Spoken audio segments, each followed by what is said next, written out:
I usually start, I try to like get a framework of an artist. I start with the revenue side and the sales stuff and then the cost and different artists. And I talk to an artist some that are only gallery represented, some that do everything, some that are, just own their own business and are Instagram artists or TikTok artists and so interesting to see the way people go about it. So like we described, the work you made comes in obviously a variety of different sizes and colors. You do from very small pieces all the way up to installations. What price point wise, just so people have like a point of reference in terms of the framework of where it lands? It starts with 500 euros for small pieces, like 20 by 20 centimeters. That's 550, and it goes all the way up to 10,000 euros if you require the larger panels or large installations. So yeah, that's like the price range. Very cool. And so your work is interesting in the sense that it doesn't lend itself. Do you sell only art, or do you have like kind of other verticals? Do you do prints or things like that? Do you photograph your work and sell it, or no? It's just either by a small piece or a big piece. Yeah, exactly. Yeah. Okay.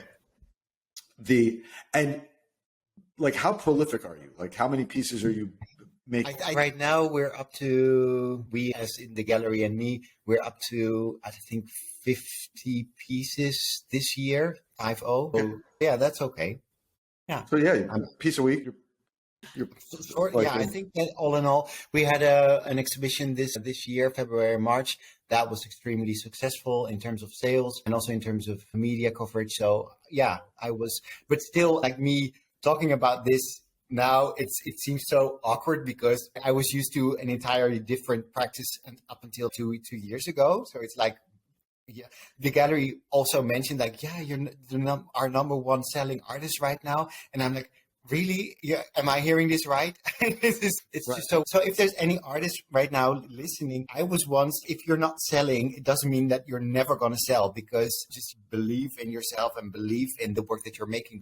Because in the end, if it comes from a genuine drive and motivation and also artistic quality, then it will definitely find buyers. I'm sure of that.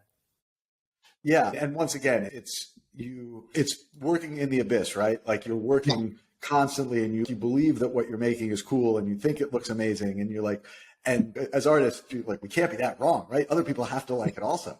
And when we see that, but what's nice to see in like a career like yours and a bunch of people I talk to is like, when that inflection point takes place, like you go from like 0 to 100.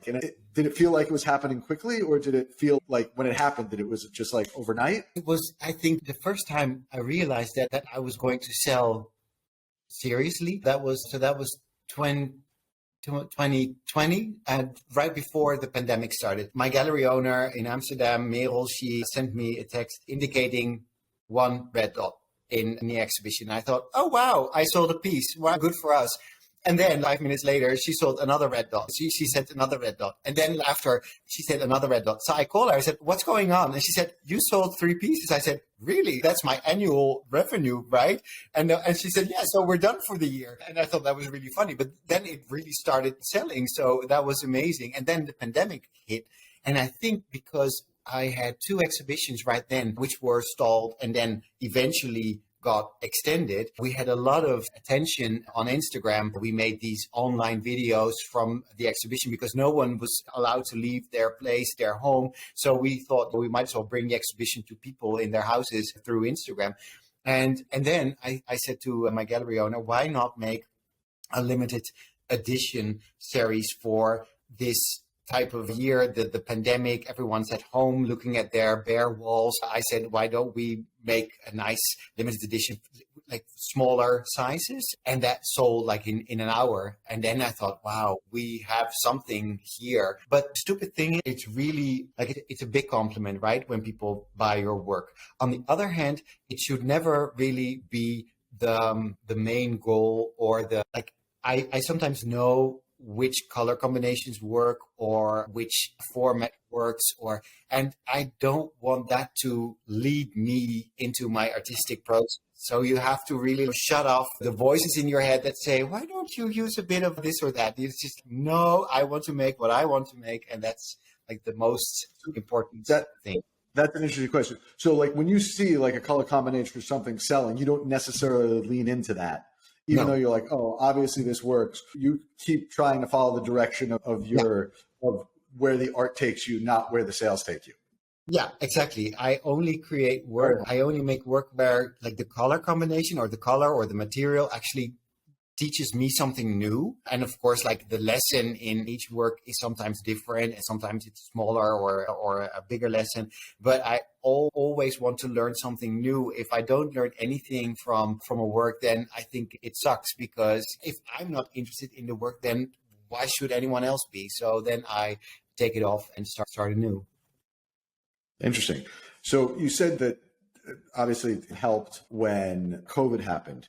So Yeah. do you get a lot of, what percentage of, actually, because you're so gallery driven, like how do you deal with it? Do you ever get inbound traffic through Instagram or social channels, and do you then defer them to the gallery? Do you deal with those people directly? Like how do you go about approaching that? I always approach people directly, and then I refer them to the gallery. So if people send me a DM, I thank them for their interest, and I say, this is the artist page from the gallery. If you're interested, have a look. People are always welcome to visit my studio if they're around, but I never sell from my studio, because two things. I think, like with my gallery, it's a 50-50 division, right? So they get 50%, I get 50%. Sometimes people are in my studio and they want to buy the pieces of my studio, and they say, why don't you give me a 40% discount, because you're going to make more anyway? And I think that's not the case, right? Because then you're actually spoiling your own market and your own market price. Just to be clear, I always tell people, this is the price. And of course, if you buy more, then you can make a 5 or 10% discount. But I always refer them to the gallery, because it's no use. And the second thing is, they've been around. We've been working together for 10 years now, and they've supported me also throughout the slow years. And they took me to these fairs in Berlin, which cost a lot of money, and I didn't sell anything. And they were just like, no, you're making brilliant work. Keep going, and we believe in you. So it feels so stupid to actually take their money after such a long time. So I feel it's only logical to be loyal to each other. Let's understand it and respect it. Do you now, in terms of like pricing, do you discuss pricing with the gallery? Do they set it? Do you set it? Do you come up together and set it? I think when pieces started to sell really quickly, we looked at the pricing and we thought maybe we could increase it, I think by 10% or so. And then you look at the pricing, and then I always like these psychological prices where you think 510 is maybe 495 is better. People will probably buy a piece for 495 instead of 510. So you look at the psychological pricing. So it goes back and forth, but it's difficult because it's not oil paint. Because in the Netherlands, I'm not sure if that system is international or universal. But in the Netherlands, we have this rating system where you take the width and the height of a piece, and you say, for instance, if you have a piece 80 by 100, you say the price is 80 plus 100, it's 180, and then you have a factor of 12 or 14 or 16 that multiplies with that amount, and then you get your price. And if you are a very popular artist, then the rating or the ranking goes up, right? So then you have a factor of 20 or a factor of 30 and a multiplier that actually multiplies the size of the work. But that goes for oil or acrylic painters, and not really for people with slightly less expensive material like myself. So we always look like, how does that feel? Like, how does the price feel? Does it feel right? If you compare it to other painters or other artists, it's like a gut feeling also, I think.